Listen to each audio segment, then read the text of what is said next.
السلام عليكم ورحمة الله وبركاته.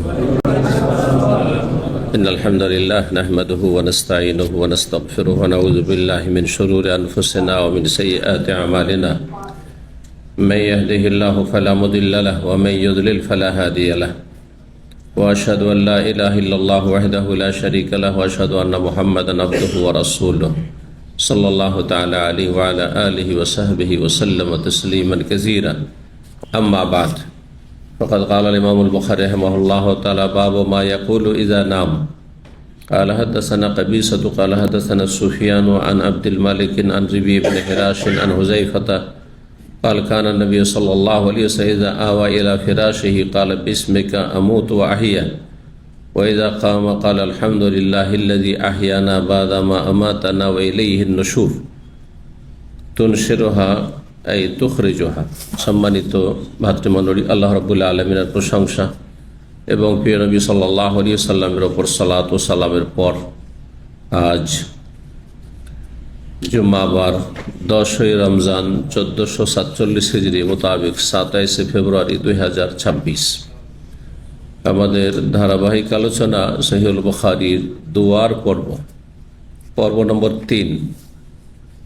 আজকে যেমনটা বললাম যে জুমাবার, আর জুমাবারে বিশেষভাবে দোয়া কবুল হয়, আর তার মধ্যে বিশেষ করে আসর থেকে মাগরিবের ভিতরে, আর তারপরে সিয়াম অবস্থায় আছে। বিভিন্ন দিক থেকে এই সময়টি অত্যন্ত মূল্যবান সময়। সুতরাং এই সময় আপনারা মনে মনে নিজের জন্য, নিজের আপনজন, প্রিয়জন, ভালো মানুষদের জন্য এবং এমনকি খারাপ মানুষের হেদায়েতের জন্য, দিন দুনিয়া সার্বিক কল্যাণের যা কিছু চাওয়ার চাইতে থাকুন। আর দোয়ার আলোচনা এই জন্যই চলছে যাতে করে এই দোয়ার মাসে বেশি বেশি আল্লাহকে ডেকে দোয়া করে দুনিয়া আখেরাতের কল্যাণ হাসিল করতে পারেন। আর সবচেয়ে বড় দোয়া হচ্ছে হেদায়েতের দোয়া। আল্লাহ যাদেরকে হেদায়েত দান করেছেন, হেদায়েতের উপর জন্য অবিচল রাখেন, অটল রাখেন, সারা জীবন আল্লাহর কাছে তৌহিদ সুন্নতের সাথে, নেক জীবনের সাথে আল্লাহর সাথে সাক্ষাতের তৌফিক দান করেন।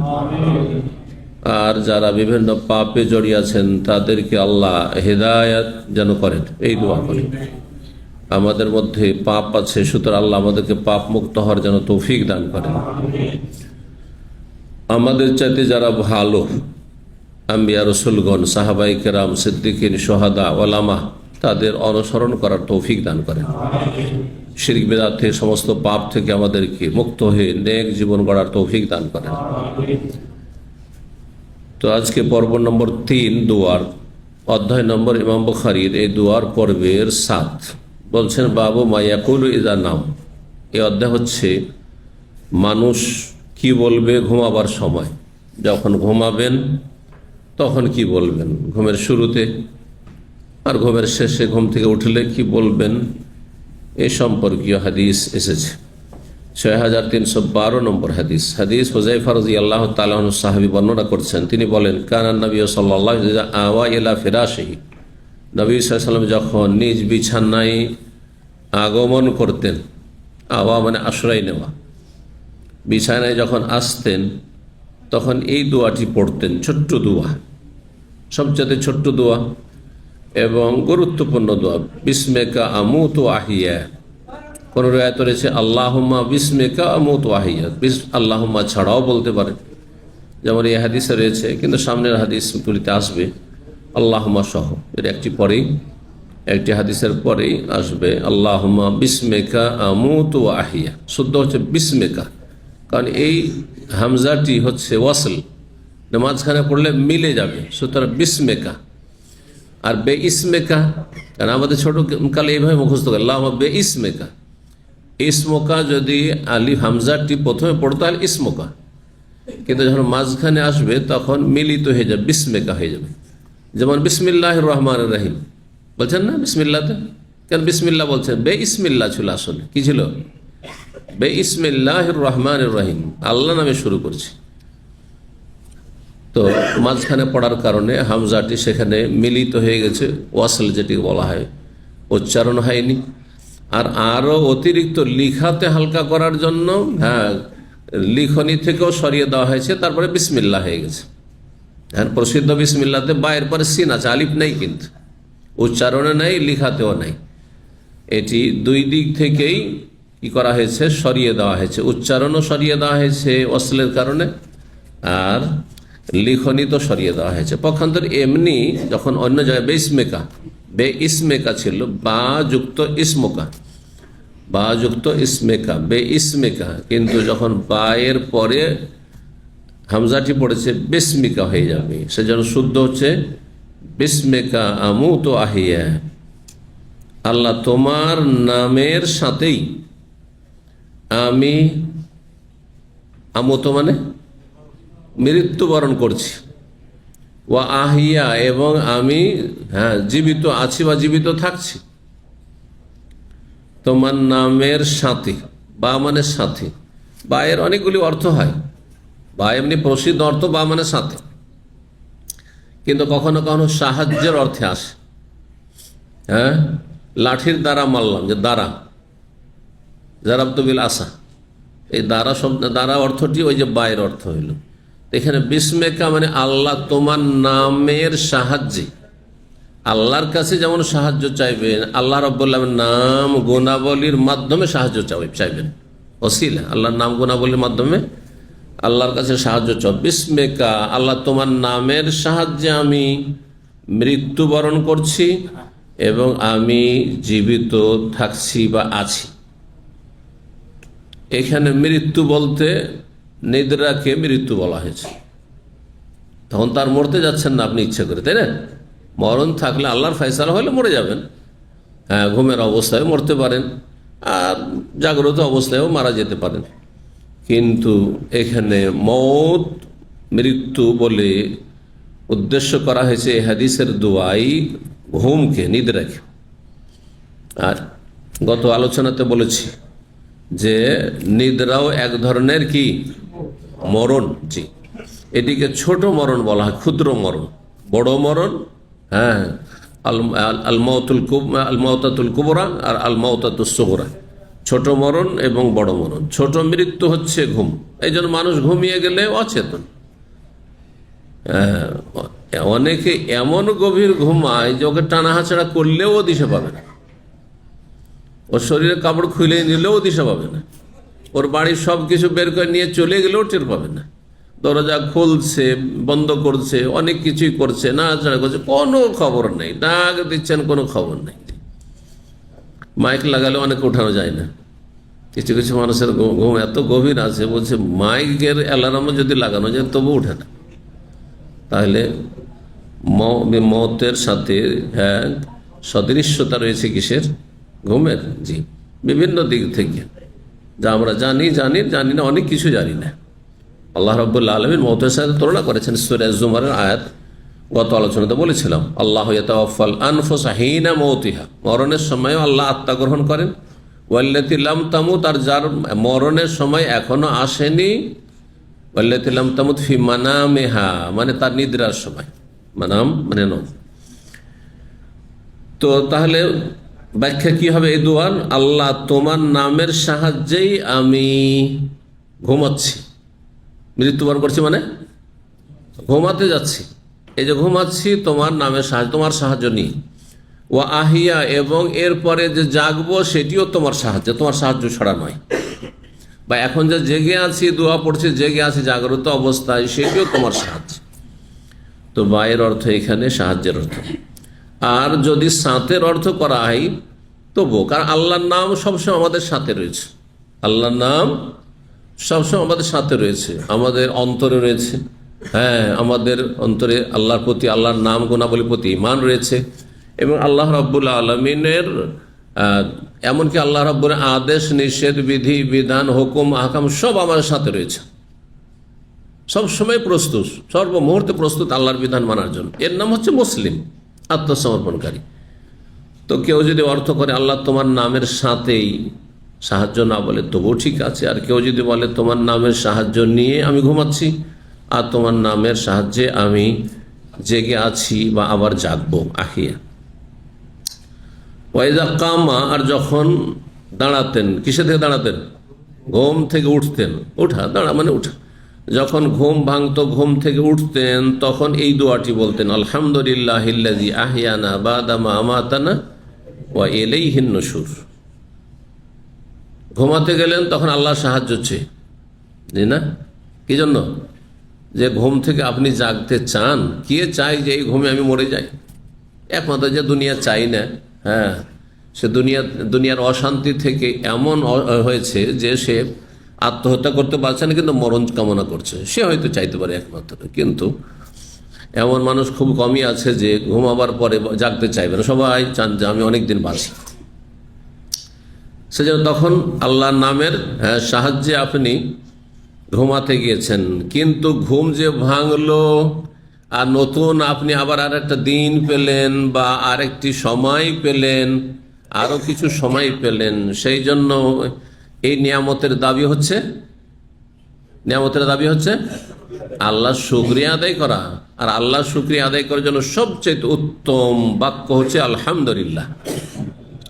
আলহামদুলিল্লাহ বললে সমস্ত নিয়ামতের শুকরিয়া আদায় করতে পারবেন। কিন্তু এক একটি করে নিয়ামত সারা জীবন যদি গণাতে থাকেন, তবু নিয়ামত গনিয়ে শেষ করতে পারবেন না। যে আল্লাহ তোমার নিয়ামতের, সুস্থতার নিয়ামতের শুকরিয়া, হায়াতের নিয়ামতের শুকরিয়া, আল্লাহ আমার যে বাক শক্তির শুকরিয়া, আমার এই দৃষ্টি শক্তির শুকরিয়া, আমার ব্রেন বুদ্ধির শুকরিয়া, এক এক করে আমার রিজিকের নিয়ামতের শেষ নেই। সুবহানাল্লাহ।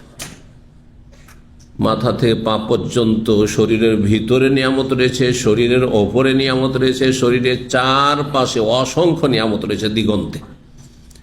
চারপাশে দিগন্তে ওইসব নিয়ামত না থাকলে আপনার আমার শরীর কখনো এক মুহূর্ত বেঁচে থাকবে না। যদি আপনি হাওয়া বাতাস না পান, অক্সিজেন না পান, এবং এই রকমই মেলা কিছু রয়েছে যেগুলি হচ্ছে দূষিত বস্তু বা জীবাণু, সেগুলি থেকে যদি প্রতিরোধ ক্ষমতা না পান, তাহলে কি বাঁচবেন? কেউ বাঁচবেন না। তাহলে বোঝা গেল যে নিয়ামত শুধু শরীরের ভিতরে নেই, শরীরের ভিতরে আছে, শরীরের ওপরে আছে, শরীরের চারপাশে দিগন্তে সারা দুনিয়ায় যেখানে বিচরণ করছেন সেখানে অসংখ্য নিয়ামত রব্বুল আলামিন রয়েছে, যা আমরা অধিকাংশগুলি দেখি না অথবা টের পাই না, কিন্তু সেগুলি আল্লাহর নিয়ামত। সে নিয়ামতগুলি না থাকলে আমি আপনি বাঁচতাম না, আমি আপনি সুস্থ থাকতাম না, আমি আপনি চলাফেরা করতে পারতাম না। জি, আল্লাহ রাব্বুল আলামিন যেন শুকরিয়া আদায়ের তৌফিক দান করেন। বলুন আলহামদুলিল্লাহ। যাবতীয় প্রশংসা আল্লাহর, যাবতীয় গুণগান আল্লাহর, যাবতীয় শুকরিয়া আল্লাহর। হামদ মানে সবগুলি, শুকরিয়া ও হামদের অর্থ, আর প্রশংসা, গুণগান যা কিছু বলবেন। যদিও বিশেষজ্ঞরা শুকরিয়া আর হামদে পার্থক্য করেছে। হামদ বললে শুকরিয়াকেও সামিল হয়, কিন্তু শুকরিয়া করলে হামদ হয় না। কিভাবে? কাউকে বলছেন যে আপনার অনেক অনেক শুকরিয়া ভাই, হ্যাঁ, কিসের জন্য? এমনি এমনি কিসের জন্য? কিছু নিশ্চয়ই আপনি পেয়েছেন তার থেকে, কিছু আপনার উপকার করেছে সেজন্য। তাহলে উপকারের এগনিস্টে শুকরিয়া হয়। শুকরিয়া কি হয়? কোন নিয়ামতকে অনুগ্রহ করলে তারপরে শুকরিয়া হয়, মানুষের হোক অথবা মানুষের রবের হোক। আর হামদ কিছু পান আর না পান, যে কোনো অবস্থায় কোন নিয়ামত আপনি পেয়েছেন তবু আলহামদুলিল্লাহ, নিয়ামত হারিয়েছেন তবু আলহামদুলিল্লাহ। বুঝতে পারছেন না? তাহলে হামদ শব্দটি আল্লাহর নিয়ামত যা পেয়েছি, অসংখ্য নিয়ামত পেয়েছি, কিন্তু আপনার আমার মনে অনেক আশা আকাঙ্ক্ষা আছে, এটাও যদি পেতাম, ওইটাও যদি পেতাম, কিন্তু তা পাইনি। অনেকে অসুস্থ, সুস্থ না, তো সুস্থতার নিয়ামত থেকে খানিকটা বঞ্চিত আছেন, আংশিক বঞ্চিত আছেন। অথবা অনেকে অভাবী, চাইছেন সচ্ছলতা, সেটা পানি, সেই নিয়ামত থেকে বঞ্চিত আছেন। অনেকে কিছু মানসিক বা শারীরিক অথবা পারিবারিক অশান্তিতে আছেন, বিভিন্ন রকমের অভাব রয়েছে, দুর্যোগ রয়েছে, ঘাটতি রয়েছে, সেগুলি মনটা চাইছে কিন্তু আল্লাহ দেননি, তারপরেও আলহামদুলিল্লাহ। নিয়ামত পেলেও আলহামদুলিল্লাহ, আর যেসব নিয়ামত পায়নি সেগুলির ওপরেও আলহামদুলিল্লাহ। কারণ অনেক সময় আমি এমন একটা জিনিস পাইতে চাইছি, সেটা পেলে আরো ক্ষতি হবে, আমাদের পেলে ক্ষতি হবে, সেটা আমি অবুঝ বুঝি না, কারণ দূরদর্শিতা নেই আর চোখের আড়ালের খবর রাখি না। কিন্তু আল্লাহ সব জানছেন যে বান্দা তোমাকে যদি এইভাবে দিয়ে দিই তুমি খারাপ হয়ে যাও, তোমার ক্ষতি হয়ে যাবে। তুমি তোমার জান্নাত আগে রক্ষা করতে চাও, হ্যাঁ, তোমার ইমান ইসলাম আগে রক্ষা করতে চাও, নাকি দুনিয়া ধন দৌলত চাও? অধিকাংশ মানুষ আছি আমরা যে আমাদের কাছে অনেক পয়সা হয়ে গেলে আমরা আল্লাহকে ভুলে যাব। তারপর আল্লাহ এতটা দিয়েছেন যতটাতে আল্লাহকে ভুলি নেই। আলহামদুলিল্লাহ, ঠিক না? এটা ভালো না? তো এটা একটা উদাহরণ দিলাম। এইরকম উদাহরণ আপনারা দুনিয়ায় দেখতে পাচ্ছেন। আপনার ভিসা শেষ হতে যাচ্ছে, এই কালকে বা রাত 12টার পর ভিসা শেষ হয়ে যাবে, আর বিকালবেলা ফ্লাইট ছিল, এত চেষ্টা করে আসলেন, কিন্তু বিভিন্ন কারণে জ্যামে যে কোনো কারণে হোক 10 মিনিটের জন্য 5 মিনিটের জন্য ডোর ক্লোজ হয়ে গেল, আপনাকে ফ্লাইট উঠতে দেওয়া হলো। সে সময় মনটা কত খারাপ হয়। শুধু ফ্লাইট মিস হলো না, আপনার টিকিটটা লস গেল না, কি গেল? ভিসাই গেল, চাকরি গেল, সব গেল। আর মালিক এমন নয় যে আমার ভিসা নবায়ন করে দিবে। চিন্তা করুন তো এই পরিস্থিতিতে তখন মনটা কত খারাপ। 5 মিনিট পরে শুনছেন যে ফ্লাইটটি ধ্বংস হয়ে গেছে, বলেন কি বলবেন? মনটা খারাপ থাকবে না? আপনার মতো সুখী আর কেউ নাই? সুবহানাল্লাহ, বলুন তো দেখি, এটা ঘটছে না? ঘটছে না?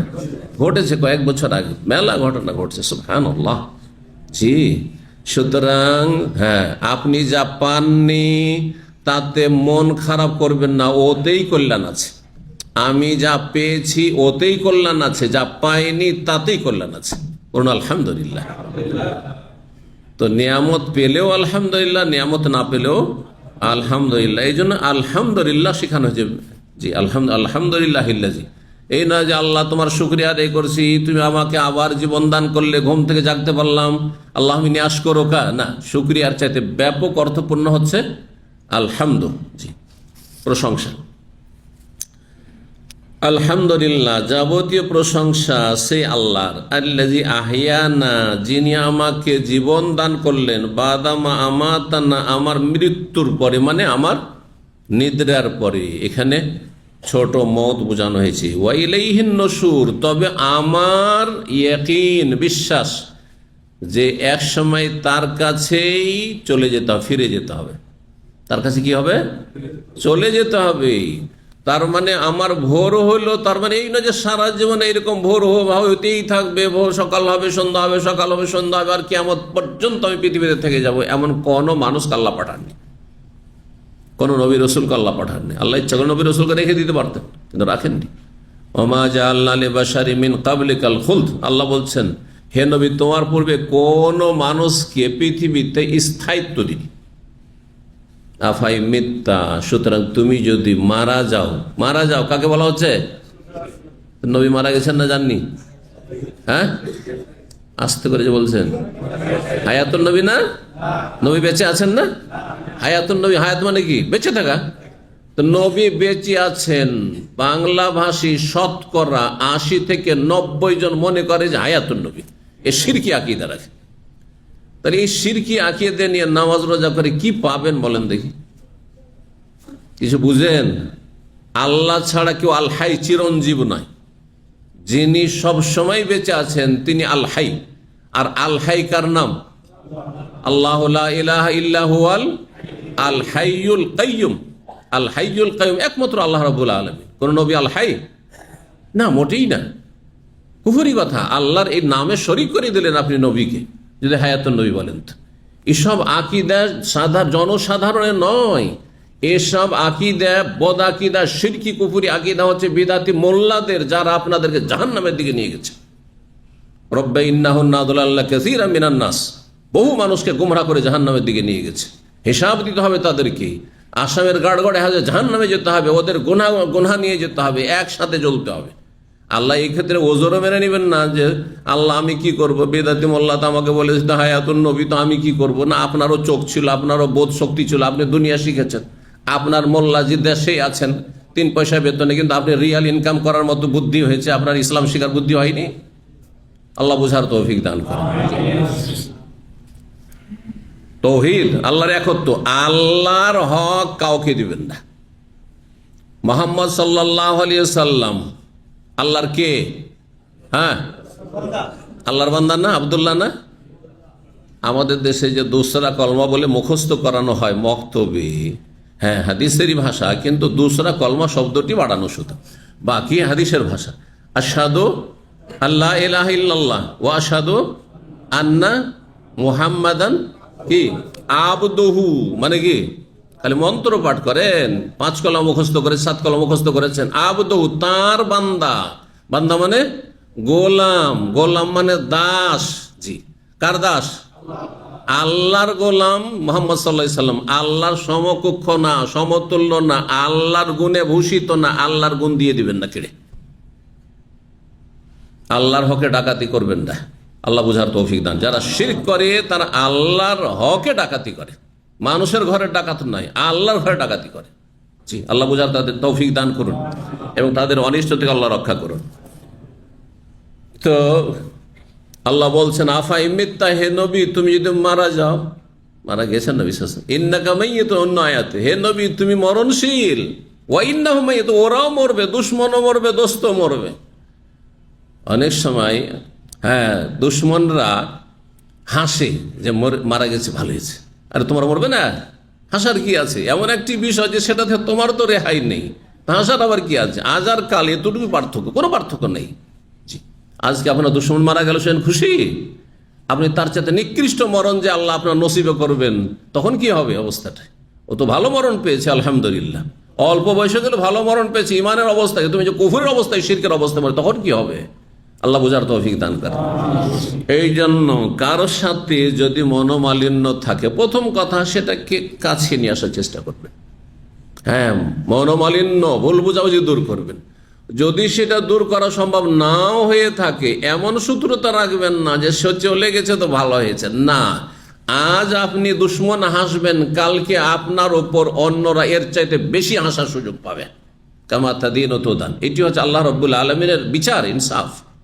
হ্যাঁ, যেমন কর্ম তেমন ফল। জি, তো নবী সাল্লাল্লাহু আলাইহি সাল্লাম মারা গেছেন, কিন্তু বারজাখী জীবনে, পারলৌকিক জীবনে সবচাইতে সম্মানজনক স্থানে রয়েছেন, মর্যাদায় রয়েছেন, এতে কোনো সন্দেহ নেই।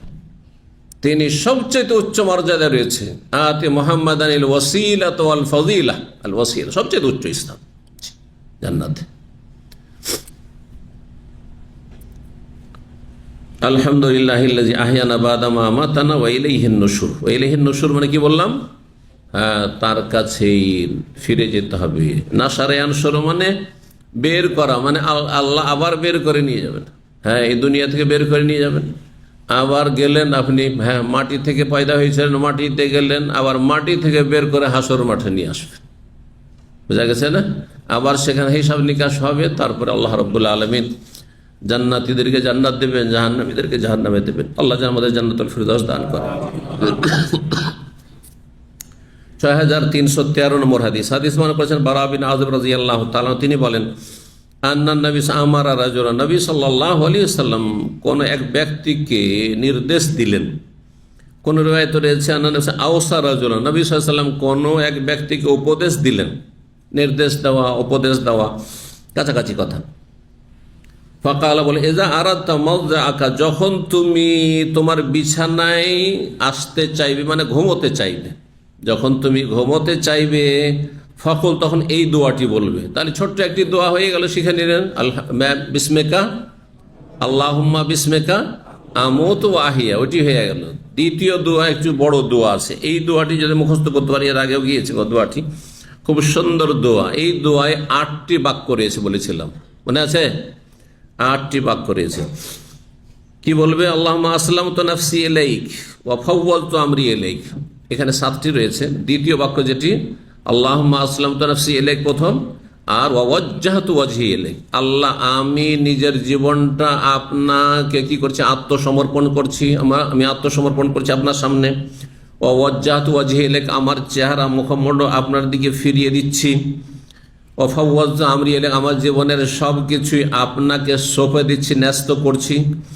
এখানে ওয়াজ্জাহতু ওয়াজহি ইলাইক 3 নম্বরে এসেছে, আগে পরে একটু এসছে, সমস্যা নেই। যদি 8টি বাক্য দিয়ে পড়েন তাহলে ভালো, যেভাবে এসছে হাদিসে। আর যদি 7টিও পড়েন, প্রসিদ্ধ হাদিসগুলিতে 7টিও রয়েছে। ও আলজাহতু যাহরি ইলাইক, এবং তোমার দিকেই আমি নিজে হেলান দিচ্ছি। মানে তো হেলান কেন দেয় মানুষ? কিসের জন্য হেলান দেয়? সাপোর্টের জন্য। আল্লাহ তোমার সাহায্য কামনা করছি। রগবাতান ওয়ারহাবাতান ইলাইক, তোমার দিকে আগ্রহী এবং তোমার ভয় ভীতি নিয়ে। লা মালজা ওয়ালা মানজা মিনকা ইল্লা ইলাইক, কোনো আশ্রয়স্থল নেই এবং কোনো মুক্তির পথ নেই বা জায়গা নেই তোমার ছাড়া। আমানতু বিকিতাবিকাল্লাযী আনজালতা, সেই কিতাবের প্রতি ঈমান নিয়ে এসেছি যে কিতাব তুমি নাযিল করেছো, অর্থাৎ আল কোরআনুল কারীম, যার প্রতি বিস্তারিত ঈমান রাখতে হবে। বিস্তারিত ঈমান বলতে শুরু থেকে শেষ পর্যন্ত যেমন আল্লাহর কিতাব, এটি আসমানি কিতাব এবং সুরক্ষিত কিতাব, তাতে কোনো রকম রদবদল হয়নি, হবে না, আল্লাহ হেফাজতের দায়িত্ব নিয়েছেন। ঠিক তেমনি প্রতিটি বিধিবিধান জানতে হবে, মানতে হবে, পালন করতে হবে, সেই দিকে আহ্বান করতে হবে, কোরআনী জীবন গড়তে হবে। এটা হচ্ছে বিস্তারিত ঈমান। আর বাকি আগের যে আসমানি কিতাব রয়েছে, তাওরাত, ইনজিল, জবুর, সেগুলি সংক্ষিপ্ত ঈমান, যে এগুলি আল্লাহর আসমানি কিতাব, পুস্তক ছিল, গ্রন্থ ছিল, কিন্তু সেগুলি রহিত করে দেওয়া হয়েছে, সেগুলির বিধান রহিত করে দেওয়া হয়েছে। তার সাথে সেই জাতিগুলো কিতাবগুলিকে বিকৃত করে দিয়েছে, তাওরাত, ইনজিল এগুলোকে তারা বিকৃত করে দিয়েছে। নবিয়াকাল্লাযী আরসালতা, এই দোয়া পড়ে যদি ফাইন মুত্তা, মারা যাও রাতে, সন্ধ্যাবেলা পড়লেন ঘুমাবার আগে, আর মারা যায়, মুত্তা আলাল ফিতরা, তাহলে ইসলামের ওপর আপনার মরণ হবে। কারণ আপনি কালমা তাওহীদের ব্যাখ্যায় এই দোয়াতে পেশ করেছেন। লা ইলাহা ইল্লাল্লাহর বিস্তারিত ব্যাখ্যায় রয়েছে, আল্লাহুম্মা আসলামতু নাফসি ইলাইক ওয়া ওয়াজ্জাহতু ওয়াজহি ইলাইক ওয়া ফাওয়াযতু আমরি ইলাইক ওয়া আলজাতু যাহরি ইলাইক রাগবাতান ওয়া রাহবাতান ইলাইক, লা মালজা ওয়ালা মানজা মিনকা ইল্লা ইলাইক, আমানতু বিকিতাবিকাল্লাযী আনজালতা ওয়া বিনাবিয়িকাল্লাযী আরসালতা। 8টি বাক্য, সহজ, অত্যন্ত উপকারী এই দোয়া, এই জিকির পড়ে ঘুমাবার চেষ্টা করবে। আল্লাহ যেন তৌফিক দান করেন, আমল করেন। 8 নম্বর অধ্যায় হচ্ছে বাবু ওয়াজিল ইয়াদে তাহতাল খাদ্দিল ইয়ুমনা। এই অধ্যায় হচ্ছে, অন্য রিওয়ায়াত রয়েছে বাবু ওয়াজিল ইয়াদিল ইয়ুমনা, ডান হাত রাখবেন তাহতাল খাদ্দিল ইয়ুমনা, ডান গালের নিচে, ডান গালের নিচে ডান হাত রাখাত, এইভাবে। কোন দিকে কাঁথিয়ে ঘুমাইতে হবে? ডান দিকে। তো ডান দিকে যদি কাঁথিয়ে ঘুমান আর হাত যদি রাখেন গালের তলায়, তো কোন হাত রাখবেন? ডান হাতই রাখবেন। কোন গালের তলায়? ডান গালের তলায়। ওই কথা বলছে, এটি হচ্ছে সুন্নাহ। এর আগে বলেছি যে উত্তম ঘুমানোর পদ্ধতি হচ্ছে ডান দিকে কাঁথিয়ে ঘুমানো, কিন্তু বাম দিকে কেউ যদি কাঁথিয়ে ঘুমায় জায়েজ, চিত হয়ে ঘুমায় তো জায়েজ, আর উপুড় হয়ে যদি পেটের ভরে, মুখের ভরে ঘুমায় তাহলে না, জায়েজ না, এতে বেশি ক্ষতি রয়েছে, বেশি ক্ষতি রয়েছে। আর যেগুলি জায়েজ কিন্তু অনুত্তম বললাম বাম দিয়ে কাঁথিয়ে, সেগুলিও উপকারী নয়। সুতরাং সুন্নতি তরিকায় ঘুমালে দিনেরও ফায়দা রয়েছে, দুনিয়ারও ফায়দা রয়েছে। 6314 নম্বর হাদিস বর্ণনা করেছেন হুযায়ফা রাদিয়াল্লাহু তাআলা আনহু বলছেন, নবী সাল্লাল্লাহু আলাইহি ওয়াসাল্লাম যখন রাতে বিছানায় আসতেন, সাধারণত রাতে মানুষ ঘুমায় সেই জন্য, কিন্তু কেউ যদি নাইট ডিউটি করে, এক সময় হয়তো নাইট ডিউটি ছিল না হাদিসের জামানায় নবী সাল্লাল্লাহু আলাইহি ওয়াসাল্লাম আমলে, কিন্তু এখন তো নাইট ডিউটি অনেকে করেন, সারা রাত জেগে আছেন, দিনে ঘুমাচ্ছেন। রমজান মাসে সৌদি আরবে সবারই নাইট ডিউটি, নাকি? কিসে ইবাদত করে না? আল্লাহুল মুস্তান, আল্লাহ হিদায়াত করুক সবকে। কদরের রাতটাও কেনা কাটা আর গল্প গুজব করে বলছে শবে কাদার করলাম, কারণ ঘুমাইনি ফজর পর্যন্ত। এর নাম শবে কাদার। শবে কাদার মানে হচ্ছে ইবাদতে রাত যাপন করা, গল্প করে মোটেই নয়। হয় সালাতে, নামাজে, না হয় দুয়াতে, না হয় জিকির আজকারে, না হয় কোরআন তেলাওয়াতে, তওবা ইস্তেগফারে, দান সাদাকাতে দিনের কথা বলাই চলতে পারে। এটা লাস্ট চলতে পারে, কিন্তু এই জন্য চলতে পারে বললাম যে আজকাল কিন্তু একটা প্রচলন শুরু হয়েছে দেশে। হ্যাঁ, বেশ অনেকদিন থেকে দেখছি, এবং এটার ভালো ওলামার আপত্তি করেছেন যে জনগণ জাগছে না, তখন কি করলো, কদর রাতে মাহফিল দিয়ে দিল, সারা রাত ব্যাপী মাহফিল। এসার পথে শুরু করলো, তারাই পড়ে একবার ফজর পর্যন্ত মাহফিল চলছে, আর ওতে ধুমধাম পাকশাক হচ্ছে, খাওয়া দাওয়া চলছে। না, এটি বেদাত। যদি এইভাবে বলেন যে এইভাবে রাত জাগবো, তাহলে বেদাত। কিছু অংশ ঠিক আছে, রাত্রি বা কিছু মসজিদে জেগে আছে, তারা খাবার দাবার, কিন্তু খাবার দাবারই তৈরি করতেই সারা রাত থেকে গেলেন, মনে করি এটাই খুব সওয়াবের কাজ না, এই কাজের জন্য সবে কাদার নয়। আর এই ওয়াজ করার জন্য নয়, 5 মিনিট 10 মিনিট দিনের কথা বলবেন, ঠিক আছে। কেন বিশ্বাস কেন সারা রাত সবে কাদের ওয়াজ করেননি? করেছেন? 1 ঘন্টা করেছেন না? মোটেই করেননি। 5 মিনিট 10 মিনিট কোনো নসিহতমূলক কথাবার্তা হইল, বললেন যিনি আলেম আছেন, জ্ঞানী আছেন, আর বাকি ইবাদতবন্দি করছেন। জি, এই হচ্ছে লাইলাতুল কাদার আমল। লাইলাতুল কাদার আমল মানে এই নয় যে কোনোভাবে রাতটা জাগলেই তো কাজ হয়ে গেল, না, একেবারে ভুল ধারণা। আর বৈধ কাজে যদি চলেন, একটু বিচে ঘুরে আসি, রাতটাও পার হবে, ঘরে বসে থাকলে ঘুম চাপছে, একটু ঘুরে আসলাম, বিনোদন করে আসলাম, এগুলোর জন্য না, মোটেই না। চলো একটু বাজারে ঘুরে আসি, না, মোটেই না। বাজার সবচেয়ে নিকৃষ্ট জায়গা, বাজার নিকৃষ্ট জায়গা। বাজারে ভালো মানুষ, ভদ্র মানুষরা জরুরি ছাড়া, প্রয়োজন ছাড়া মোটেই থাকে না। যেমন কাজা, যেমন বাথরুমের জন্য, এমন কোন মানুষ আছে? বাথরুম যতই 5 স্টার থাক না কেন, চকচকে থাক না কেন, লাগবে আপনার 2 মিনিট, আর বসে থাকবেন 10 মিনিট। আছে কিছু লোকের বদ অভ্যাস আছে, একবার ঢুকলে আধা ঘন্টা, কাউকে আর সিরিয়াল দিচ্ছে না। জানি না ওরা যে কি করে, আল্লাহ হিদায়াত করে। বদ অভ্যাস, কিন্তু এই বদ অভ্যাস যদি কারো থাকে, পরিবর্তন করুন। কারণ আপনার মূল্যবান সময় না পাক জায়গায়, ইন্না হাযিহিল হুসুসা মুহতাযারাতুন, হাদিসে রয়েছে যে এই যে টয়লেট, শৌচালয়, যেখানে পেশাব পায়খানা করা হয়, সেখানে তাহযুরহু শায়াতিন, শয়তানের সমাগম থাকে। জিন শয়তান সেখানে বসবাস করে। যেখানে জিন শয়তানের ভিড়ভাড় আছে, সেখানে আপনি বসে থাকবেন?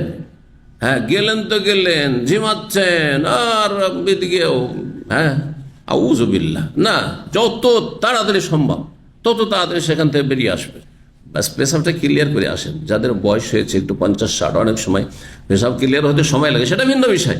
কিন্তু একজন যুবক মানুষ, আর ঢুকলেন আর বের হইতে চান না। গোসল করতে ঢুকলেন আধা ঘন্টা 1 ঘন্টা। আর সাথী বন্ধুদেরকে, প্রবাসী ভাইদেরকে, হয়তো বাথরুম একটি আছে আর লোকজন অনেক আছে, কষ্ট দিচ্ছে লাইনে, ও জামাতি ছুটে গেল ফজর পেরিয়ে বেচারা। এমনটা যেন না হয়, সব দিয়ে খেয়াল রাখতে হবে। এইরকম নোংরা জায়গায় যেমন আপনি বেশি সময় ধরে সক্রিয় 1 মিনিট অতিরিক্ত থাকবেন না, তেমনি বাজারে ঘোরাঘুরি বিনা কাজে করবেন না। জরুরি থাকলে করবেন, রমজানের আগে তো সেগুলো পুরা করে নেওয়া যায়। ভালো মানুষরা রমজানে শপিং করে না। এই রমজানে যারা এই ভিড়ভাড় করে, এরা ভালো মানুষ সাধারণত না, এটা ধরে রাখতে হবে। একমাত্র এমার্জেন্সি ছাড়া, এমার্জেন্সি মানুষের চিকিৎসা আছে, মানুষের জরুরি জিনিস আছে, সেটা কিনতে ভুলে গেছিল, সেজন্য যেতেই হচ্ছে, সেটা ভিন্ন বিষয়।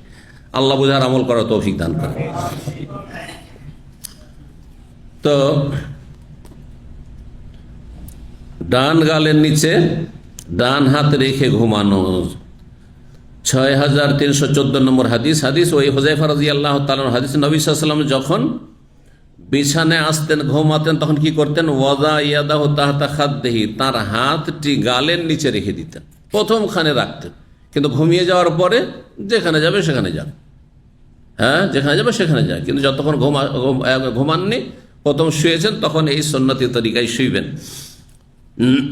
সুম্মা ইয়াকুলু, তারপরে বলতেন আল্লাহুম্মা বিসমিকা আমুতু ওয়া আহইয়া, আল্লাহুম্মা আসলু। তো আল্লাহুম্মা দিয়েও বলতে পারবেন, আবার শুধু বিসমিকা আমুতু ওয়া আহইয়া বলতে পারবেন। ওয়া ইযা ইস্তাইকাযা, যখন জাগতেন ঘুম থেকে, বলতেন আলহামদুলিল্লাহিল্লাযী আহইয়ানা বা'দা মা আমাতানা ওয়া ইলাইহিন নুশুর।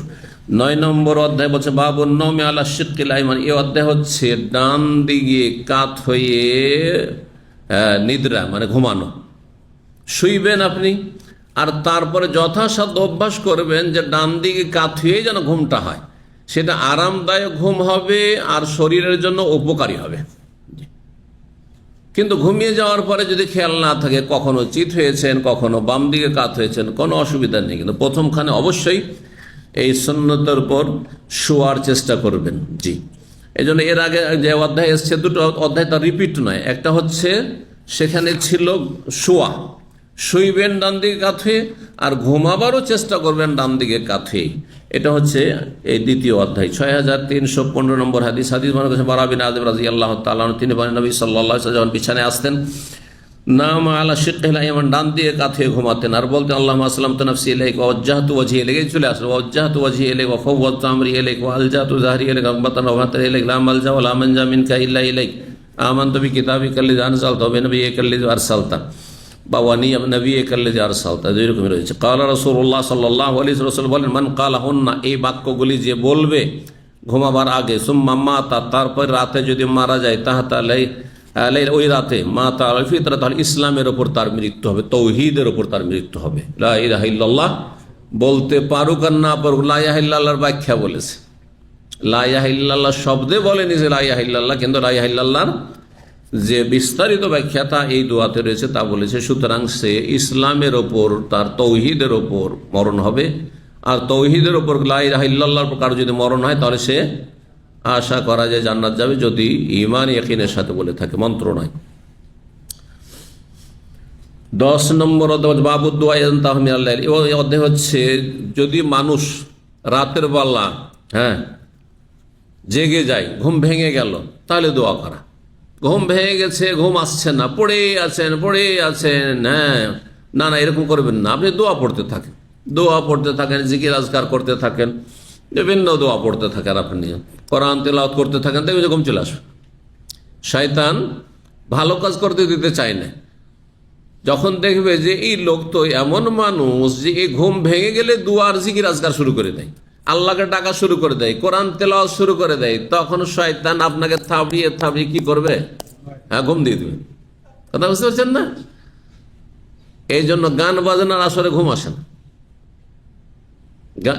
আমরা যখন ছোট ছিলাম তখন গান বাজনার যুগ ছিল, তখন এইটা আমাদের ওস্তাদেরা বলতো যে গান বাজনা তো কোনো ঘুম আসছে, কিন্তু ওয়াজ মাহফিলে বসে সাথে সাথে ঘুম চলে আসবে। কারণ ওখানে শান্তি পাচ্ছে আপনার রুহের আহার পাচ্ছে ওখানে ওয়াজ মাহফিলে বসে। আর গান বাজনা যখন পেটে শান্তি না থাকলে আর ঘুম আসে, পেটের জ্বালায়, ঠিক তো রুহের অশান্তি।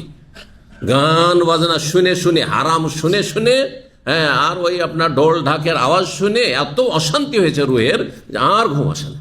এটা হচ্ছে কারণ। আর শয়তানও জাগিয়ে রাখে যে না জেগে থাক, আর গোনা বাড়ুক, তোর ঘুমিয়ে গেলে তো তোর গুণ আবার কমে যাবে, তো গোনা বাড়ুক, সেই জন্য শয়তানও জাগিয়ে রাখে গানের আসরে। কথা বুঝতে পারছেন না? আর আজকালকার আর এই উদাহরণ দিতে হবে না, ওটা ছোট কালকার উদাহরণ ছিল আমাদের। এখন কিসের? এই যে মোবাইল, ফেসবুক নিয়ে দেখতে থাকেন সারা রাত পার, সোশ্যাল মিডিয়ার যে কোনো নোংরামিতে ঢুকে যান, রাত পার কহটের পায় না। অধিকাংশ যুবকরা এই রকম নির্জনতার পাপে ডুবে আছে। আল্লাহ হেফাজত করুন, আল্লাহ তাদের হেদায়েত দান করুন। এটা তাদের দুনিয়াও ধ্বংস করছে, আর দিন ও আখেরাতও ধ্বংস করছে। জান্নাতের পথ থেকে দূরে চলে যাচ্ছে, এবং আল্লাহ রাব্বুল তাদের উপর অসন্তুষ্ট হচ্ছেন, এবং তার সাথে নিজের শরীর ধ্বংস করছে। কারণ যারা নোংরা ছবি টবি দেখে তারা হস্তমৈথুনে অভ্যস্ত হয়ে যায়, অথবা এমনিতে তাদের বীর্যপাত হয়ে যায়, যার ফলে তারপরে বিবাহ শাদী করলে আর স্ত্রীর হক আদায় করতে পারে না, তখন পারিবারিক আর কোনো শান্তি পায় না, পারিবারিক শান্তি পায় না। জি, সুদূর প্রসারিত কি ক্ষতি। এই ক্ষতিটা সামান্য ক্ষতি না। এই যৌবনকালের আপনার সীমা লঙ্ঘনের কারণে আপনার স্ত্রী পরকীয়ায় লিপ্ত, কারণ আপনি তার হক আদায় করতে পারছেন না, তখন ডুবে ডুবে পানি খাচ্ছে, নোংরা পানি খাচ্ছে। বুঝছেন তো আমার ভাষা? আপনার দ্বারা যখন তার তৃপ্তি হয় না, শান্তি হয় না, তখন পরকীয়ায় লিপ্ত হয়ে যাচ্ছে। তাহলে এই গুনাহগুলির কারণ কি? তারপরে আপনার পারিবারিক কোনো শান্তি নেই, কারণ আপনার স্ত্রীর কোনো ভক্তি নেই। যখন তার শারীরিক চাহিদা পূরণ করতে পারছেন আপনার নোংরামি করার কারণে যৌবনকালে, তখন আপনার কোনো ভক্তি নেই, শুধু পারিবারিক কোনো শান্তি নেই। যখন আপনার ছেলে মেয়ে দেখলে যে আমার বাপ মা সব সময় শুধু কলহ আর লড়াই ঝগড়াতে মেতে থেকে শান্তি নেই, আপনার ছেলে মেয়েগুলো মানুষ হবে? সব অমানুষ পয়দা হবে।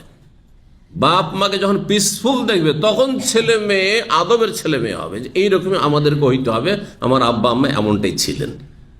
আশা করি বোঝা গেছে। দেখবেন ছোট ছোট বাচ্চারা কিভাবে ফলো করে, কচি কাচাদের দেখেছেন কিভাবে ফলো করে? বাপ মাকে এমন ভাবে ফলো করে যে যেটা সে করবে সেটাই করে, যেটা খাবে ওইটাই খেতে যাবে, পারুক আর না পারুক সেটাই করবে।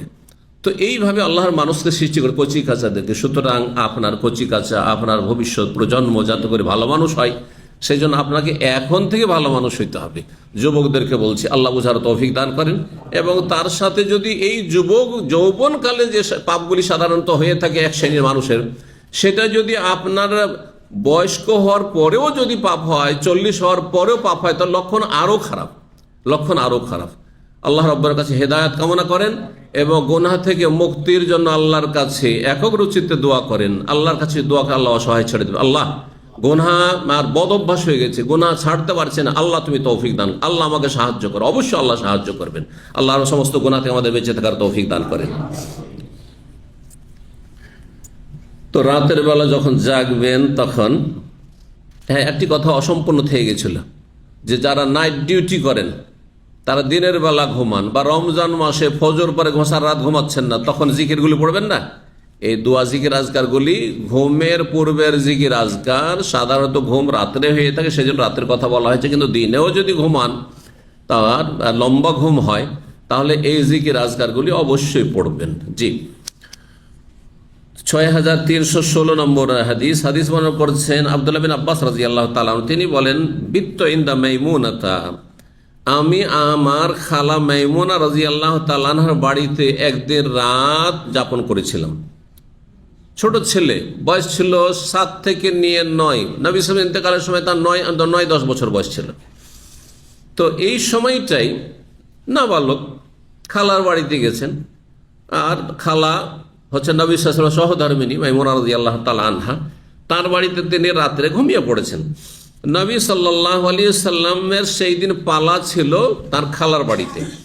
নবী সাল্লাল্লাহু আলাইহি ওয়াসাল্লাম শুয়েছিলেন, আর এই অন্য হাদিসে রয়েছে, এখানে নেই কথাগুলি, যে আব্দুল্লাহ বিন আব্বাস শুয়েছিল কোথায়? পাশাপাশি না, খালার পাশেও না আর খালুর পাশেও নয়, বরং পায়ের দিকে শুয়েছিলেন, পায়ের দিকে।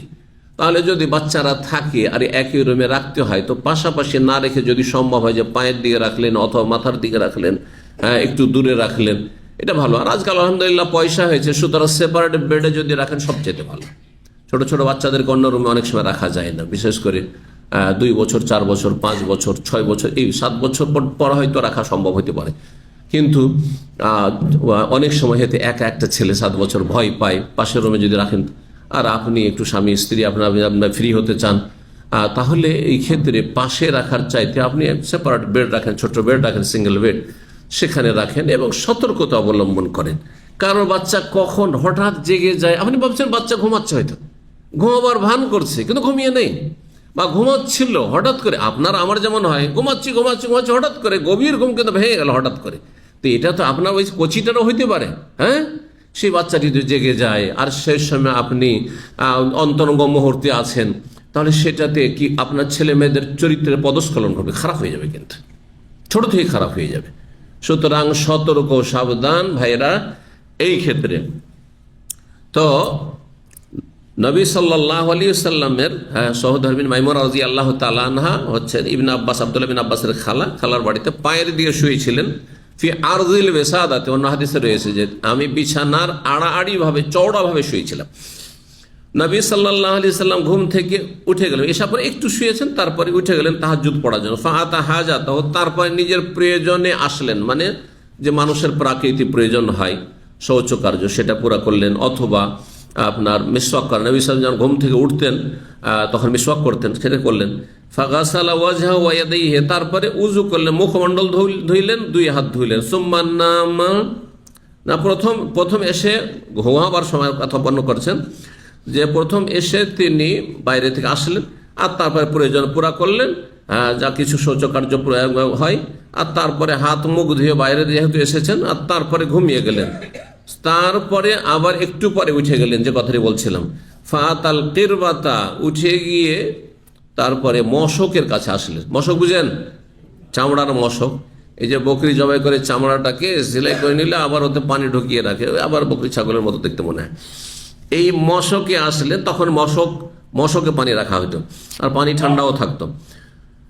মশকের কাছে আসলে ফাতাল্লাকা সেনা কাহা, তারপরে মশকের যে আপনার চিকন আপনার রাস্তাটি ছিল বা বাঁধনটি ছিল, দুটো, একটা হচ্ছে পানি ঢুকানোর জন্য গলার দিক থেকে থাকে, মুখের দিক থেকে পানি ঢুকানোর জন্য বা বেশি করে পানি ঢালার জন্য, আর একটি পায়ের দিক থেকে থাকে, ছিদ্র থাকে, অল্প অল্প পানি পড়বে, ফোটা ফোটা পানি পড়বে বা বের হবে, সেটাকে বলা হয়েছে যে সেটাকে খুলে দিলেন, বাঁধা থাকতো, সেটা খুলে দিলেন।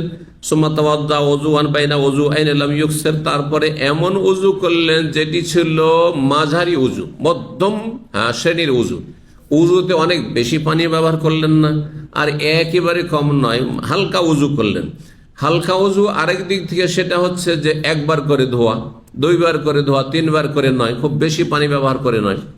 কারণ একবার করে যদি উজুর অঙ্গগুলি ধৌত করা যায় তাহলে সেটা সর্বনিম্ন যথেষ্ট, না চলবে না? সর্বনিম্ন যথেষ্ট। নবী সাল্লাল্লাহু আলাইহি ওয়াসাল্লাম একবার করে পানির অভাব বা পানি কম খরচ করব তো একবার করে করেছেন সর্বনিম্ন। 2 বার করেও জায়েজ রয়েছে, কিন্তু 3 বার করলে সবচাইতে উত্তম। 3 বারের অতিরিক্ত নিষিদ্ধ, এটা ইসরাফ, অপচয়, পানির অপচয় নিষেধ করেছেন নবী সাল্লাল্লাহু আলাইহি ওয়াসাল্লাম, সীমালঙ্ঘন বলেছেন। তো 2 উজুর মাঝামাঝি উজু করলেন, 2 উজুর মাঝামাঝি মানে খুব বেশি পানি ব্যবহার করে উজু নয়, আর একবার বেশি পূর্ণ উজু না, আর একেবারে কম নয়, মাঝামাঝি। তাহলে 2 বার করে ধৌত করলেন।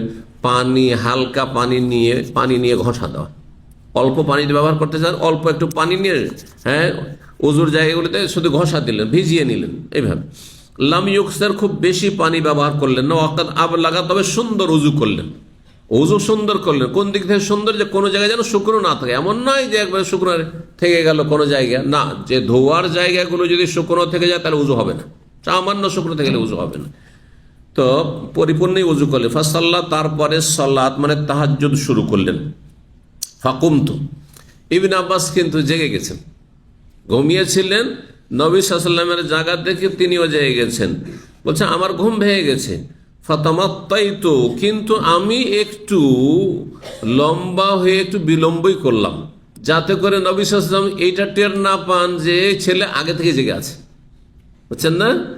যে আমি জানতে পেরেছি প্রথমেই যে নবী সাল্লাল্লাহু আলাইহি ওয়াসাল্লাম উঠে গেছেন, কিন্তু আমি সাথে সাথে উঠিনি।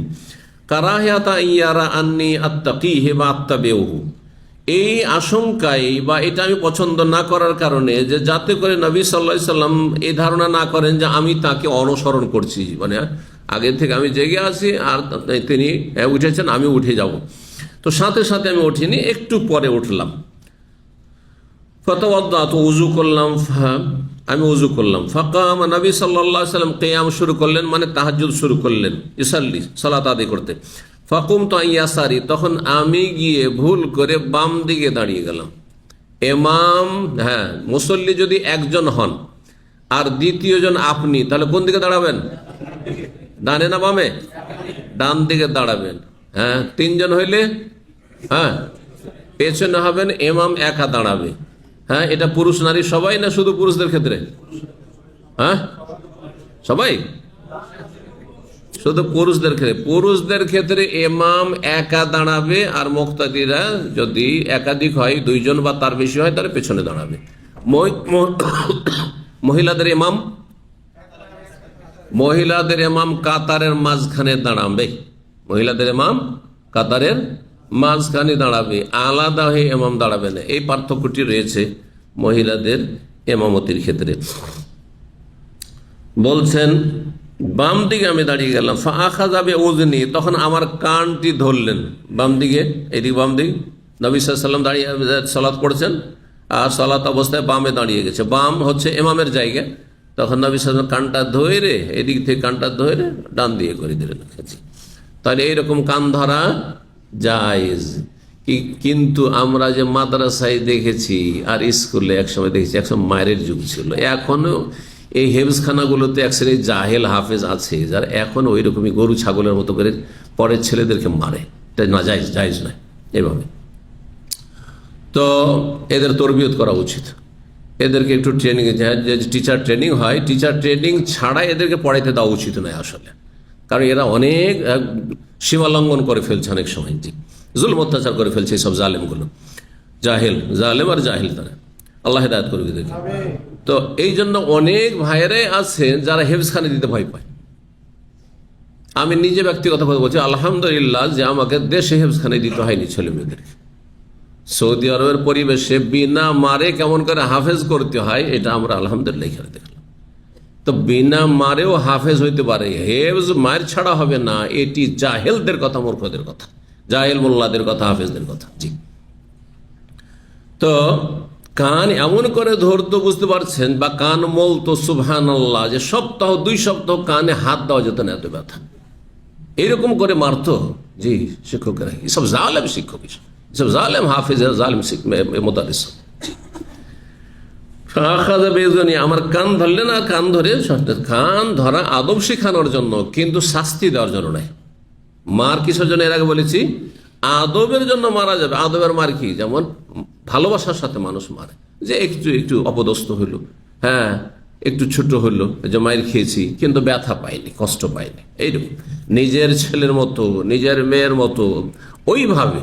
আর এই নয় যে পরের ছেলে মেয়ে, সেই জন্য তাদের কোনো হক নেই, অবশ্যই হক রয়েছে, এবং এই ক্ষেত্রে আরো বেশি আল্লাহর কাছে হিসাব দিতে হবে। আল্লাহ বুঝার আমল করার তৌফিক দান করুন তাদেরকে। ফাদারানি ইয়ামিনি, ডান দিকে ফিরিয়ে দেন নবী সাল্লাল্লাহু আলাইহি ওয়াসাল্লাম কানটা ধরে। ফাতাতাআম্মাত সালাতুহু সালাসা আশারাতা রাকাত, তারপরে সালাত যে পড়তে লাগলেন তাহাজ্জুদ, 13 রাকাত তাহাজ্জুদ পড়লেন। কত? 13। কখনো কখনো নবী সাল্লাল্লাহু আলাইহি ওয়াসাল্লাম 13 রাকাত তাহাজ্জুদ পড়েছেন। অধিকাংশ সময় কত পড়েছেন? হ্যাঁ 8, 3, 11 বা 10, 1, 11 রাকাত পড়েছেন, বেতর সহ 11 পড়েছেন, কিন্তু কখনো কখনো 13 পড়ে সর্বদে। তাহলে 13, অধিকাংশ সময় 11, আর 9ও পড়েছেন নবী সাল্লাল্লাহু আলাইহি ওয়াসাল্লাম বেতর সহ, 7ও পড়েছেন। সময় নেই, আজান হতে যাচ্ছে, যদি এরকম হয় যে আজান হয়ে যাবে ফজরে, তাহলে কি করবেন? হ্যাঁ 1 রাকাত পড়বেন, 1 রাকাতের বেশি পাবেন, 3 রাকাত পড়বেন, 5 রাকাত পড়বেন, 5 রাকাত পড়বেন, সেটি রাতের নামাজ হইল, পড়ে নেবে শেষখানে, বেজোড় আজান হওয়ার আগে আগে বেতর পড়ে নেবেন। তো 13 রাকাত পড়েছেন। কেউ কেউ বলেছেন যে না 11ই ছিল, আর নবী সাল্লাল্লাহু আলাইহি ওয়াসাল্লাম বেতরের পরে 2 রাকাত পড়তেন, বেতরের পরে 2 রাকাত বসে পড়তেন, সেটা দিয়ে 13। কিন্তু এই হাদিসটা প্রমাণ করে যে না, শুধু এইভাবে নয়, কখনো কখনো তা এরকম করেছেন। কখনো কখনো নবী সাল্লাল্লাহু আলাইহি ওয়াসাল্লাম 11 পড়ার পরে, বেতর পড়ার পরে 2 রাকাত বসে পড়েছেন, কিন্তু কখনো কখনো 13 শুধু তাহাজ্জুদই পড়েছেন, তারাবি পড়েছেন। জি।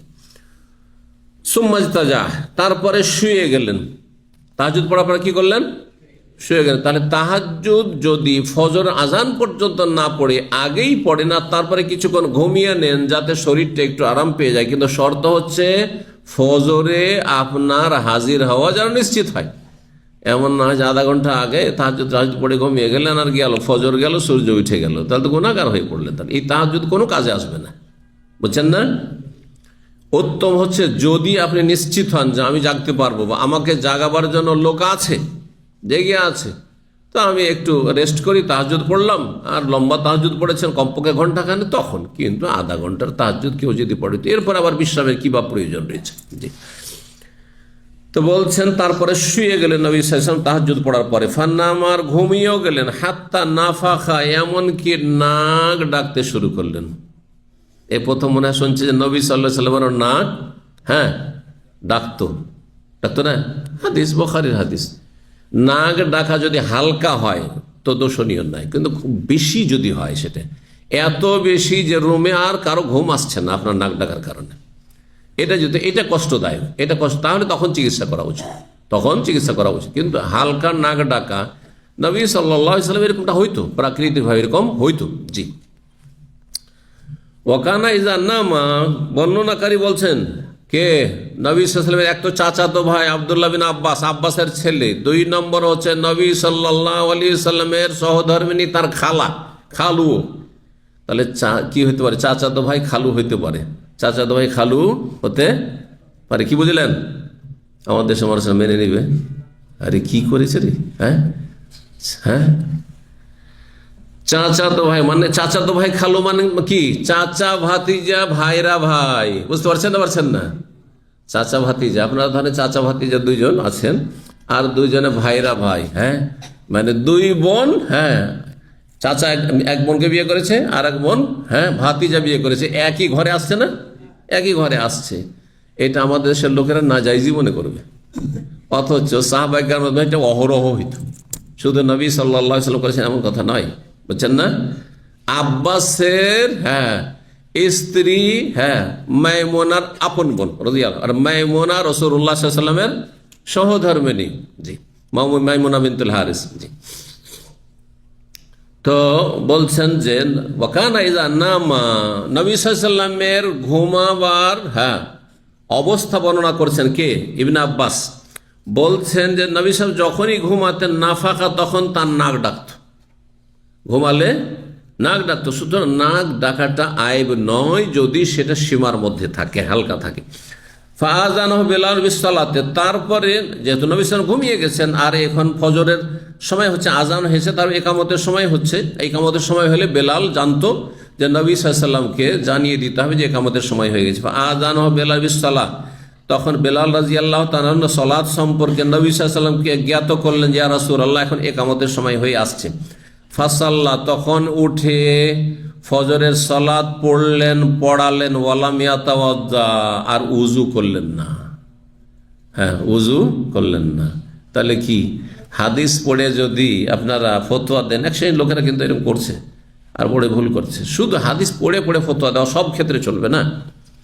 হাদিস সম্পর্কে যথেষ্ট জ্ঞান রেখে হাদিস পড়ে ফতোয়া দিতে হবে। কথা বলছেন না? যেমন আমরা 30 বছর হাদিস পড়েছি, তারপরে পড়িয়েছি, তারপরে হাদিসের আলোকে ফতোয়া দিচ্ছি, এটা ঠিক আছে। বুঝতে পারছেন কি না? কিন্তু আপনি একজন জেনারেল শিক্ষিত, BMA পাস করেছেন, PhD করেছেন, ইঞ্জিনিয়ার, ডক্টর, আর বাংলা বুখারী নিয়ে নেবেন, হাদিস তর্জমা করে, এই যে নবী সাল্লাল্লাহু আলাইহি ওয়াসাল্লাম ঘুমিয়ে নিলেন আর তারপরে নামাজ পড়িয়ে দিলেন, চলবে? আর নবী সাল্লাল্লাহু আলাইহি ওয়াসাল্লামের জন্য মেলা মাসলা মাসাইল খাস ছিল, যেটা আমার জন্য নয়, আপনার জন্য নয়। জানেন না? জানেন না? 4-এর বেশি বিয়ে করা কারোর জন্য জায়েজ, কিন্তু নবী সাল্লাল্লাহু আলাইহি ওয়াসাল্লাম একসাথে 9 ছিল। 13 জনের মধ্যে 9 জন একসাথে ছিল, তার জন্য জায়েজ ছিল। কোরআনে আল্লাহ জায়েজ করেছেন। নবী সাল্লাল্লাহু আলাইহি ওয়াসাল্লামের জন্য মেলা কিছু জায়েজ ছিল, যেটা আমার আপনার জন্য জায়েজ নয়। বুঝছেন না?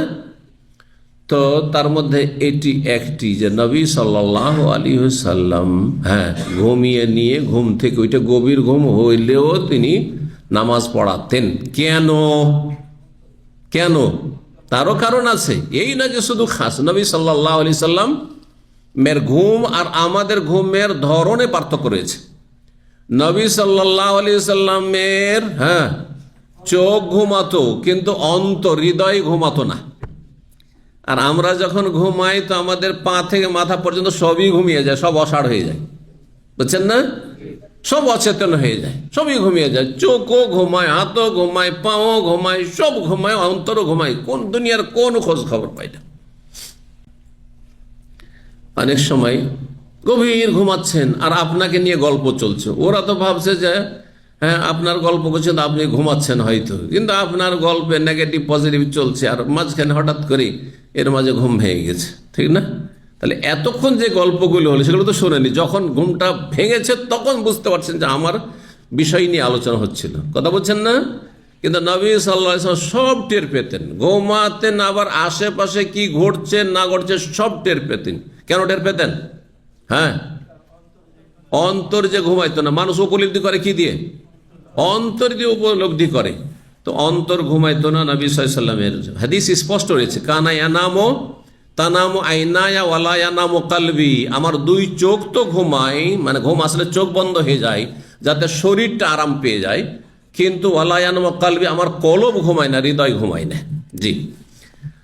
তো কি বলছিলাম?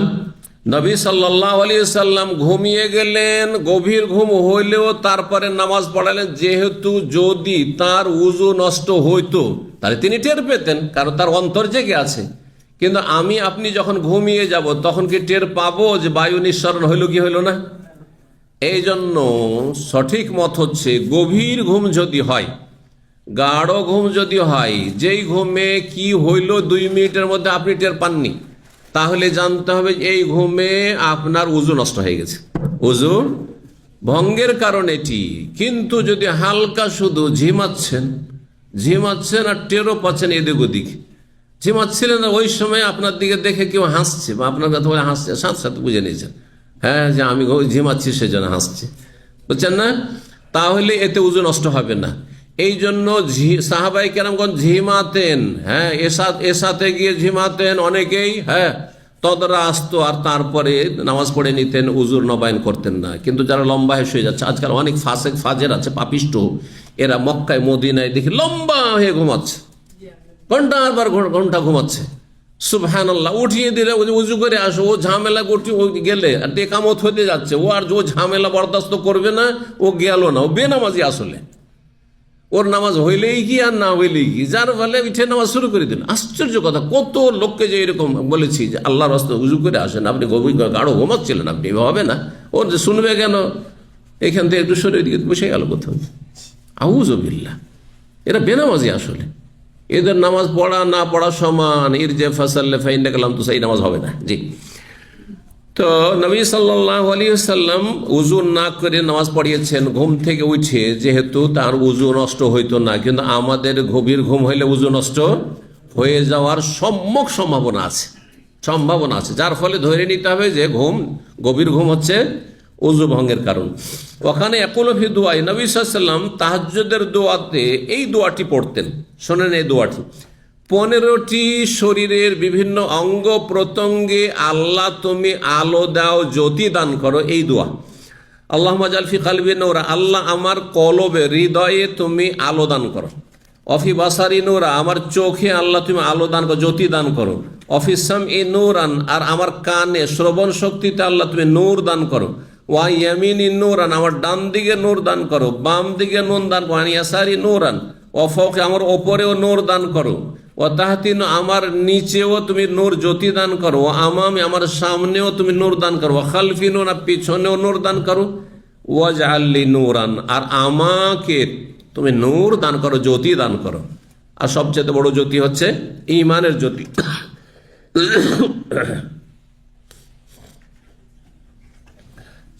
কালা কোরাইব, বর্ণনাকারী কোরাইব এখানে রয়েছে ইবনে আব্বাসের ছাত্র তাবেঈ। তিনি বলছেন সাবউন ফি তাবুত, 7টি জ্যোতির 7টি নূরের কথা তাবুতে লেখা ছিল। ফালাকিতু রাজুলান মিন ওয়ালাদিল আব্বাস, আমি আব্বাস রাদিয়াল্লাহু তাআলা আনহুর সন্তানদের কোন একজনের সাথে পরে সাক্ষাৎ করলাম। ফাহাদ্দাসানি বিহি, এই হাদিস এগুলি বর্ণনা করেন। ফাজাকার, তাতে অতিরিক্ত আরো কয়েকটি শব্দ বা বাক্য তিনি বর্ণনা করেন। আল্লাহুম্মা জাল ফি আসাবি, আমার শিরা উপশিরা, আসাব মানে শিরা উপশিরা বা রগ, শিরা উপশিরায় তুমি কি করো, নূর দান করো। ওয়াল্লাহমি, আমার গোস্তের নূর দান করো। ওয়াদামি, আমার রক্তে তুমি নূর দান করো। ওয়াশারি, আমার পশমে চুলে তুমি নূর দান করো। ওয়াবাশারি, আমার শরীরের ত্বকে চামড়ায় তুমি নূর দান করো। ওয়াজাকারা খাসলাতেন, তারপরে অতিরিক্ত আরো 2টি বিষয়ে বর্ণনা করেছেন যা এখানে বর্ণনা হয়নি। 6317 নম্বর হাদিস বর্ণনা করেছেন আব্দুল্লাহ বিন আব্বাস রাদিয়াল্লাহু তাআলা আনহুমা। এখানে আর একটি দোয়া দেখেন, যারা তাহাজ্জুদ পড়বেন তাদের জন্য বিশেষ এই দোয়াগুলি পড়া মুস্তাহাব, জরুরি নয়, তাহাজ্জুদের জন্য শর্ত নয়, কিন্তু মুস্তাহাব। আব্দুল্লাহ বিন আব্বাস রাদিয়াল্লাহু তাআলা আনহু বলেন, নবী সাল্লাল্লাহু আলাইহি ওয়াসাল্লাম যখন রাতে জাগতেন, দাঁড়াতেন কিসের জন্য, তাহাজ্জুদ পড়ার জন্য। তাহাজ্জুদ মানে ঘুম ত্যাগ করে নামাজ পড়া। হুজুদ মানে হচ্ছে ঘুম, আর তাহাজ্জুদ মানে ঘুম পরিত্যাগ করা। তাহাজ্জুদ পড়ার জন্য যখন জাগতেন তখন এই দোয়াটি পড়তেন, আল্লাহুম্মা লাকাল হামদু আনতা নূরুস সামাওয়াতি ওয়া মান ফীহিন ওয়া লাকাল হামদু আনতা কাইয়্যুমুস সামাওয়াতি ওয়া মান ফীহিন ওয়া লাকাল হামদু আনতাল হাক্কু ওয়া ওয়াদুকা হাক্কুন ওয়া কাওলুকা হাক্কুন ওয়া লিকাউকা হাক্কুন ওয়াল জান্নাতু হাক্কুন ওয়ান নারু হাক্কুন ওয়াস সাআতু হাক্কুন ওয়ান নাবিয়্যুনা হাক্কুন ওয়া মুহাম্মাদুন সাল্লাল্লাহু আলাইহি ওয়াসাল্লাম হাক্কুন। আল্লাহুম্মা লাকা আসলামতু ওয়া আলাইকা তাওয়াক্কালতু ওয়া বিকা আমানতু ওয়া ইলাইকা আনাবতু ওয়া বিকা খাসামতু ওয়া ইলাইকা হাকামতু ফাগফির লি মা কদ্দামতু ওয়া মা আখারতু ওয়া মা আসরারতু ওমা আ'লানতু আনতাল মুকদ্দিম ওয়া আনতাল মুআখির লা ইলাহা ইল্লা আনতা বা লা ইলাহা ইল্লা গায়রুকা। দুই রকমই আছে, লা ইলাহা ইল্লা আনতা অথবা লা ইলাহা গায়রুকা। লম্বা দোয়া, এই সংক্ষেপে এর অর্থ করে দিই। বলছেন নবী সাল্লাল্লাহু আলাইহি ওয়াসাল্লাম বলতেন তাহাজ্জুদের জন্য জাগার পরেই, তাহাজ্জুদ শুরু করার আগে, আল্লাহুম্মা লাকাল হামদ, আল্লাহ তোমার যাবতীয় প্রশংসা। আনতা নূরুস সামাওয়াতি ওয়াল আরদ, তুমি আকাশসমূহ এবং জমিনের জ্যোতি। ওমান ফিহিন্না, আর যে কেউ বা যত সৃষ্টি রয়েছে সবকিছু তুমি জ্যোতি, মানে জ্যোতি দানকারী। নূরুন মানে মুনাওয়ির, জ্যোতি দানকারী। ওয়ালাকাল হামদ, যাবতীয় প্রশংসা তোমার। আনতা কাইয়্যুমুস সামাওয়াতি ওয়াল আরদ, তুমি আসমান জমিনের ধারক বাহক। ওমান ফিহিন্না, আর যে কেউ ওইখানে রয়েছে, এই আসমান জমিনে রয়েছে সবকিছুর ধারক বাহক তুমি। ওয়ালাকাল হামদ, যাবতীয় প্রশংসা তোমার। আনতাল হক, তুমি সত্য মাবুদ। ওয়া ওয়াদুকা হাক্কুন, তোমার ওয়াদা প্রতিশ্রুতি সত্য। তোমার কথা, ওয়া কাওলুকা হক, তোমার কথা সত্য। ওয়া লিকাউকা হাক্কুন, তোমার সাথে সাক্ষাৎ হবে এটিও সত্য। ওয়াল জান্নাতু হাক্কুন, জান্নাত হচ্ছে সত্য। ওয়ান নারু হাক্কুন, জাহান্নাম হচ্ছে চিরসত্য। ওয়াস সাআতু হাক্কুন, কিয়ামত অনুষ্ঠিত হবে সে চিরসত্য। ওয়ান নাবিয়্যুনা হাক্কুন, সমস্ত নবী হচ্ছেন সত্যবাদী, সত্য। ও মুহাম্মাদুন সাল্লাল্লাহু আলাইহি ওয়াসাল্লাম হাক্কুন, মুহাম্মদ সাল্লাল্লাহু আলাইহি ওয়াসাল্লাম সত্য নবী। আল্লাহু লাকা আসলাম, তো তোমার সামনে আত্মসমর্পণ করছি। ওয়া আলাইকা তাওয়াক্কাল, তোমার উপর আস্থা করছি। ওয়া বিকা আমানতু, তোমার প্রতি ঈমান নিয়ে এসেছি। ওয়াইলাইকা আনাবতু, তোমার অভিমুখী হচ্ছে, অবিকা খাসাম, তোমার মাধ্যমে আমি শত্রুর সাথে আমি দ্বন্দ্ব করছি বা ঝগড়া করছি বা লড়াই করছি, সংগ্রাম করছি, যাই বলে। ওয়াইলাইকা হাকামতু, তোমার কাছে আমি বিচার ফায়সালা চাইছি। ফাগফিরলি, সুতরাং তুমি আমাকে ক্ষমা করে দাও। মা কাদ্দামতু, যা আগে হয়েছে আমার ভুল বা যা আগে করেছি। ওমা আখারতু, যা পরে ভুল হয়েছে, আগের পরে সমস্ত গুনাহ মাফ করে দাও। ওমা আসরারতু, যা গোপনে লুকিয়ে গুনাহ হয়েছে আল্লাহ তাও মাফ করে দাও। ওমা আলানতু, যা প্রকাশ্যে করেছি তাও মাফ করে দাও। আনতাল মুকাদ্দিম, তুমি মানুষকে এগিয়ে দিতে পারো, অগ্রমান বানিয়ে দিতে পারো। আনতাল মুখ, তুমি মানুষকে পিছিয়ে দিতে পারো, কোনো শক্তি পারে না। লা ইলাহা ইল্লা আনতা, তোমার ছাড়া কোনো সত্য মাবুদ নেই। বা লা ইলাহা গায়রুকা, তোমার ছাড়া কোনো সত্য মাবুদ নেই। এখানেই আজকের আলোচনা শেষ করি। ওয়া জাযাকুমুল্লাহ খাইর। সুবহান রাব্বিকা রাব্বিল ইজ্জাতি আম্মা ইয়াসিফুন ওয়া সালামুন আলাল মুরসালিন ওয়াল হামদুলিল্লাহি রাব্বিল আলামিন।